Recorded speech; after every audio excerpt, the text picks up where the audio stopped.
What's up, everybody? Happy Tuesday. Hope all you're having a great day so far. Getting into this episode of GH. It was kind of funny, that whole scene with Cody, Dante, Sam, Britt. I definitely feel like there's more to Cody and Dante than meets the eye. I definitely feel like there's a bigger story there, like more than what they've been saying. You know what I'm saying? Because they gave everybody that whole small story about how they used to get in trouble back in the day when they were kids and they left it at that. I definitely feel like there's more there to it. And Sam is more curious than ever. Because even Britt brought it up. She was wondering how Mr. Law and Order, Dante could be friends with a con artist like Cody. And Sam was curious to know that answer as well. But my thing was, I get that they have, questions about why the two of them are friends, because they're polar opposite, of course. But you got to remember, Dante wasn't always Mr. Law and Order. He wasn't always a cop. He got into some trouble before he became, a cop and stuff like that. So I could believe that, him and Cody befriended each other. But like I said, I feel like there's definitely more to it. They were under the impression that Cody may be in some type of financial trouble because, he pretty much was having a little tiff with Zelda or whatever about his money because she took money out of his paycheck or whatever. She deducted money out of his check. My thing about that is Cody, it's a lot that I feel Cody's not saying. Totally. I definitely feel like he's hiding something. Question is what? Um I was thinking also it's not unusual for somebody to be short on cash or whatever because a lot of people live paycheck to paycheck, and that's pretty much what Cody said. He lives gig from gig to gig, so I totally get him on that. But Dante tried to offer him some money, he wouldn't take it. He tried to loan him out some cash or whatever, and Dante said, "No, I'm not." Cody was like, "I'm not gonna take your money." Um, and then he was telling Sam how he wanted to save up his money and buy a ranch. That was interesting because I agree with Sam. Cody did say that he doesn't stay in one place too long. So that was kind of, intriguing for him to say something like that. But now he tried to cover it up and say, oh, if it's the right place. He's definitely hiding something. Definitely. He's definitely hiding something. Ain't no telling what, but he's up to something. Um, Hopefully we find out soon because I feel like there's a scandal coming that Dante might not want nobody to know. I feel like it might be something. I don't know what it is, but something ain't right with the two of them as friends. I'm pretty sure of that. Um, and Britt was pretty much over Mr. Cody as well. He keeps trying to get her to sue that society setups dating thing.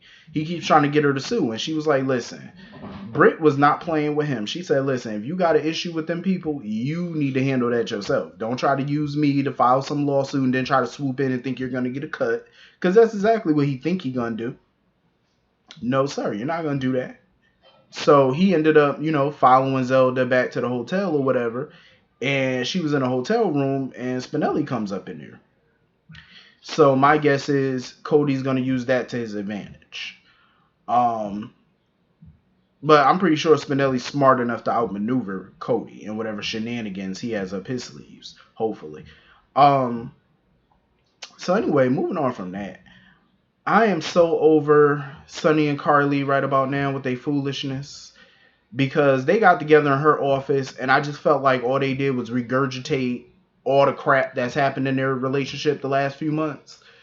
That led up to their divorce. And what good did it do? Because it's like it got you absolutely nowhere. All y'all did was argue about whose fault it was that y'all family is the way it is right now, all splintered and whatnot, and that Sonny is pretty much frozen out of his kid's life. It doesn't matter whose fault it is. It doesn't matter. At the end of the day, Sonny, he calls himself trying to own what he did, but in my opinion, he didn't. He talking about, yeah, me sleeping with Nina was wrong, but you're the one who pushed me away. And dude, she asked you for time. That's not pushing you away. She just simply said, give me some time, and he just refused to give her the time. He kept wanting her to make a decision on his terms, and that's not how that works. That's what, like, part of what messed up their relationship. He wanted everything on his timetable, and it don't work like that. And then he keeps trying to throw that whole marriage to Jason up in her face. It was just back and forth, and it was so ridiculous. And I love the part where Carly simply told him, like, listen, Donna is the only connection that they currently have right now. As far as like a child between them, that's the only thing that's keeping them talking. You know what I'm saying? She pretty much told him, listen, you do you, I do me, you live your life, I live my life. We stay out of each other's face. You know what I'm saying? Because Sonny pretty much wanted her to talk to Michael on his behalf, and she was like, I'm not gonna do all of that. I'm not gonna interfere with it. If Michael want to come after you on the business side, that's on Michael. He's a grown man. She not gonna stop him. He ain't gonna listen to her anyway. So what's the point? And I feel like that was the best conclusion that they could possibly have today. Was Sonny go do him, she go do her. I love it. And I agree with it. Leave each other the hell alone. When it comes to your daughter, you call each other up and you be like, it's your night to take her. I drop her off. Other than that, y'all don't need to have a conversation because I'm pretty much over Sonny and Carly at this point. As far as them as a couple, I'm over it because that marriage was just nothing but toxic. And I feel like in the future, if they got back together, it would still be toxic. Nothing about them is ever going to change as far as being together. Because as we all know, when Carly and Sonny are good, like when they're on good terms with each other, they're good. But when they're not on good terms with each other, it's like, a war. You know what I mean? It's bad. Like when they're bad, it's bad for everybody. So it's best that they just stay out of each other's faces for the time being. I think they'll get to a cordial spot at some point, but it ain't gonna be no time soon. Not no time soon, and that's fine with me. So anyway, I like the advice that Britt pretty much gave to Nina because I do agree with Britt at this point. Nina, filed her visitation claim. She lost. At this point, she just needs to back off of Michael and Willow and Wiley right now. Let things simmer down, let it cool down, and broach the subject again at a later point. Do I think Nina's gonna back off? Probably not, because that's not her style. But I think she needs to listen to Britt at this point. You lost your case. Why keep poking the bear? It ain't gonna win you no favors. It ain't gonna win them over. It ain't gonna win none of them to your side. So back off a bit. At least for a short amount of time. Let things, let cooler heads prevail a little bit. Even though I'm pretty sure on Michael and Willow's part, they're probably never gonna be cool with Nina. Even at some point when Willow finds out Nina's her mother, who knows where that's gonna go. But for right now, Nina needs to back the hell off a little bit. My thing about her and Sonny is if Sonny wants to be with her, then go be with her. You know what I'm saying? Like that's where they're going with it, which it seemed like they're trying to slow burn that relationship. I say knock yourself out. You know? At this point, I could give a crap about Sonny and Nina being together because not every couple is gonna be for the long haul. So, yeah, I'm pretty sure it's gonna be something in their way that's gonna, probably knock them off their little pedestal. So, have at it.